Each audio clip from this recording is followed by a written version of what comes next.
చూస్తుంది ప్రసన్నంగా.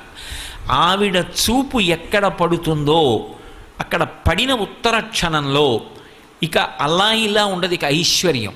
అది ఉత్సాహం కానివ్వండి, సంతోషం కానివ్వండి, పూనిక కానివ్వండి, అక్కడ ఉండేటటువంటి సంపద కానివ్వండి, అవన్నీ కూడా అంత పుష్కళత్వాన్ని పొందుతాయి, అంత సంతోషంగా ఉంటుంది.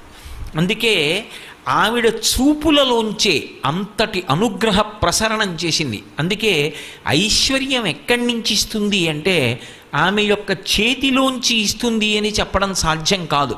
అందుకే లక్ష్మీ కటాక్షము అంటూ ఉంటారు. ఆవిడ చూపు పడితే చాలు, ఒక్కసారి అలా ప్రసన్నంగా చూసిందా, ఇక అక్కడ ఎంత ఐశ్వర్యం ఏర్పడుతుంది అనేటటువంటి దాని గురించి చెప్పడం ఎవరికీ సాధ్యం కాదు. అయితే మీరు ఒక్క విషయం జ్ఞాపకం పెట్టుకోవాలి, నేను ఐశ్వర్యము ఐశ్వర్యము ఐశ్వర్యము అన్న మాట వాడుతున్నప్పుడు కేవలము నేను సంపద గురించి